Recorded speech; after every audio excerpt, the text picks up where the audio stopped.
الرحمن الرحيم اللهم ارزقني فيه طاعة الخاشعين واشرح فيه صدري بإنابة المخبتين بأمانك يا أمان الخائفين. اعوذ باللہ من الشیطان اللعین الرجیم. بسم اللہ الرحمن الرحیم. الحمد لأہلہ والصلاة علی اہلہا. ماہ مبارک رمضان کے 15ویں دن کی دعا. بسم اللہ الرحمن الرحیم.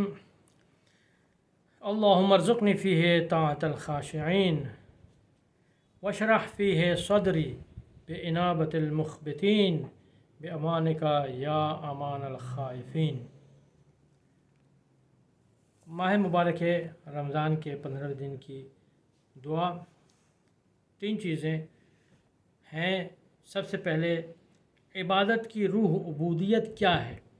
انسان جب اللہ کی بارگاہ میں جاتا ہے تو اسے تمام چیزوں سے اپنے آپ کو منقطع کر کے اللہ کی بارگاہ میں قدم رکھنا چاہیے، اور اس طریقے سے کہ پھر وہ اور اللہ کا رشتہ مضبوط اور منفرد ہو. ایسا رشتہ ہو کہ جیسا رشتہ کسی اور کے ساتھ نہ ہو. 2 چیزیں عبد و معبود میں ایسی ہیں کہ جو کسی اور کے ساتھ نہیں ہیں. یہ رشتہ خشوع کا رشتہ ہے، یہ رشتہ خضوع کا رشتہ ہے. جناب امیر کی خدمت میں ایک شخص آیا اور آ کے اس نے کہا کہ اے مولا، میں ایسی نماز پڑھتا ہوں کہ خشوع کے ساتھ خاشعانہ نماز ادا کرتا ہوں کہ پھر میرے اور اللہ کے درمیان کوئی نہیں ہوتا، فقط اللہ میری فکر اور میرے ذہن میں ہوتا ہے. امام نے کہا کہ اچھا ایسا کرو، 2 رکعت نماز ایسی جیسے تم نے بیان کیا ہے ایسی 2 رکعت نماز پڑھو، میں تمہیں ایک اونٹ انعام میں دوں گا. پہلے تو وہ پریشان ہو گیا کہ یہ کس طرح کی بات امام نے کی ہے. اونٹ کا ذکر آ گیا تو ظاہر ہے وہ نیت اس کی جو خالصانہ تھی وہ نیت تھوڑا سا ڈگمگا گئی.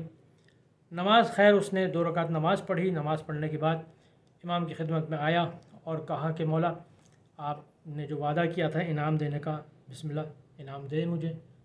کہا کہ یہ نماز جو تم نے ابھی پڑھی ہے یہ کیا ایسی نماز تھی کہ جو تم نے بتلائی تھی کہ خشوع و خضوع کے ساتھ تم نماز پڑھتے ہو؟ کہا کہ ہاں ایسی ہی نماز تھی. کہا کہ سوچ لو کہ یہ واقعی یہ ایسی نماز تھی.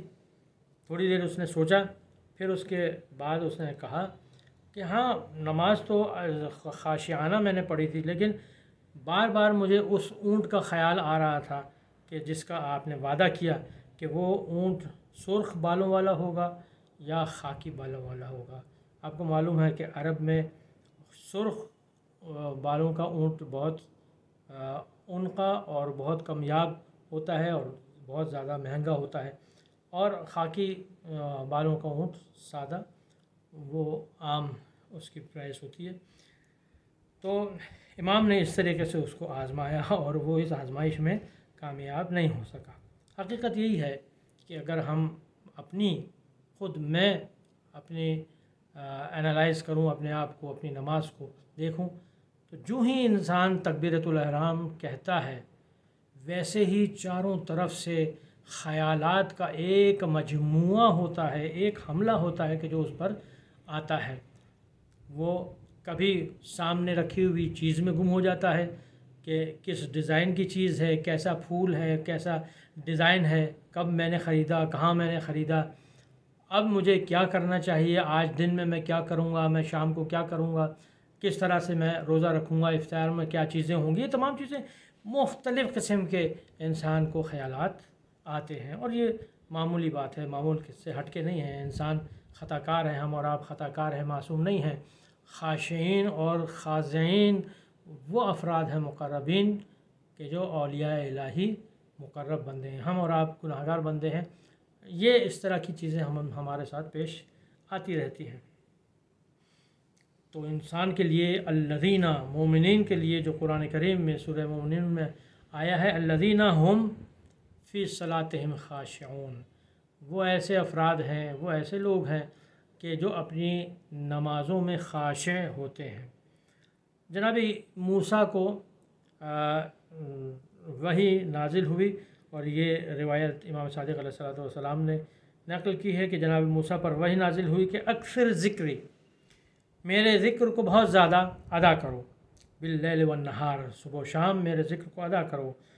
اور پھر اس کے بعد فرمایا وَكُنْ عِنْدَ ذِكْرِي خَاشِعًا وَعِنْدَ بَلَائِي صَابِرًا، اور جب میرا ذکر کرو تو خشوع و خضوع کے ساتھ ذکر کرو، یعنی خالصانہ میرا ذکر کرو، اور وعند بلائے، اور جب میری بلا اور میرا امتحان نازل ہو تو صابرہ، تو پھر اس پر صبر کرو۔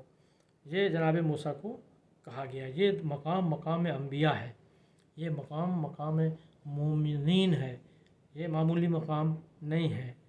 تو یہ پہلی چیز کہ انسان عبادت میں اپنے آپ کو پرکھے اور کوشش کرے کہ خالصانہ عبادت کو انجام دے، خصوصاً نماز، اس لیے کہ نماز وہ چیز ہے کہ جس کے بارے میں جناب امیر فرماتے ہیں کہ جب میں چاہتا ہوں کہ اللہ سے کلام کروں تو نماز پڑھتا ہوں، اور جب میں یہ چاہتا ہوں کہ اللہ مجھ سے کلام کرے تو پھر میں قرآن کریم کی تلاوت کرتا ہوں۔ یہ امام المتقین کا فرمان ہے۔ دوسری چیز جس کی طرف اشارہ ہوا ہے اس دعا میں، شرح صدر۔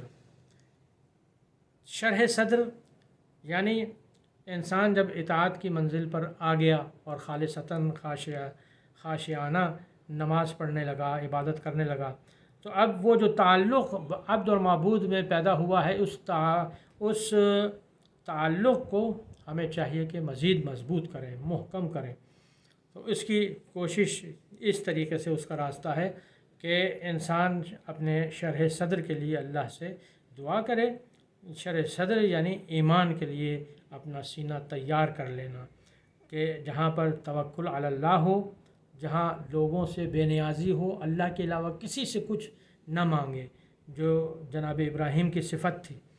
مصائب پر انسان صبر کرے۔ یہ تین چیزیں کم از کم جو ہے وہ شرح صدر کے سلسلے میں ملتی ہیں، کہ اگر یہ ایک معنوی حالت ہے شرح صدر، کہ جس کا دل وسیع ہو، جو دشمن سے خوف زدہ نہ ہو، شکست کھانے سے نہ گھبرائے، اور اعوان و انصار کے کم ہونے یا نہ ہونے سے پریشان نہ ہو۔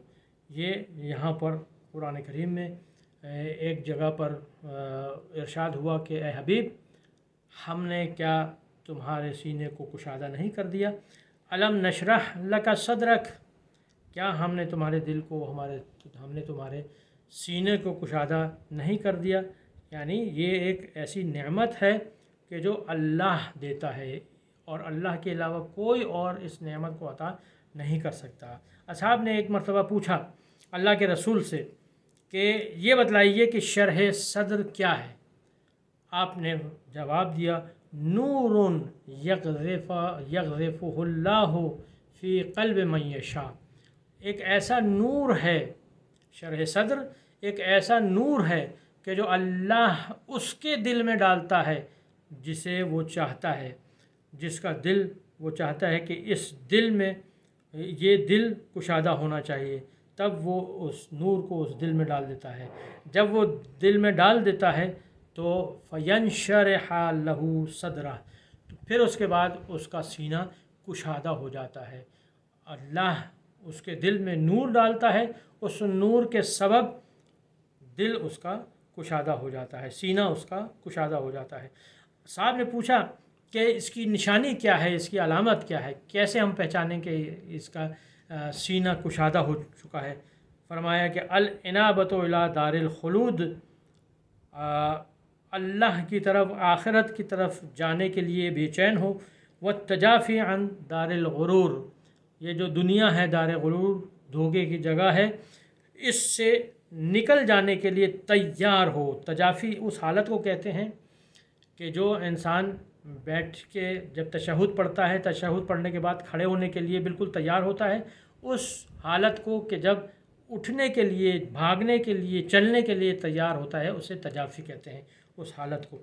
تو فرماتے ہیں کہ تجافی جو ہے دار الخلود غرور سے، یعنی فریب کی دنیا سے انسان اپنے آپ کو نکالنے کے لیے تیار ہو۔ والاستعداد للموت قبل نزول الموت، موت کے آنے سے پہلے موت کی تیاری پوری کر چکا ہو۔ استعداد یعنی اپنے آپ کو تیار اور آمادہ وہ کر چکا ہو۔ ہم دیکھتے ہیں کہ معصومین علیہ السلام کا یہی حال تھا کہ جب مصائب کا شکار ہوتے تھے، خصوصاً جناب سیدہ سلام اللہ علیہ جس وقت جناب علی کی ولایت کے دفاع کے سلسلے میں نکلتی ہیں، بہت سے مصائب برداشت کرتی ہیں، اور یہاں تک کہ ان کا حال یہ ہو جاتا ہے کہ جوانی کے عالم میں کمر خمیدہ ہیں، ایسی حالت میں کہ جب سر پر ان کے پٹی بندھی ہوئی ہے، درد کا عالم ہے، پورا جسم درد سے ٹوٹ رہا ہے، پھر بھی آپ ولایت علی کی پاسدار ہیں اور اس کا دفاع کرتی ہیں، یہاں تک کہ آغوش لحد میں چلی گئیں، لیکن آج تک کسی کو معلوم نہیں ہے کہ کہاں پر وہ دفن ہے۔ امام زمانہ آئیں گے اور اس راز سے پردہ اٹھائیں گے۔ پروردگارہ، آج کے دن کی دعا کہ جو تیری بارگاہ میں ہم نے کی، اسے قبول فرما، اسے مستجاب فرما، بحق محمد و آلہ الطاہرین۔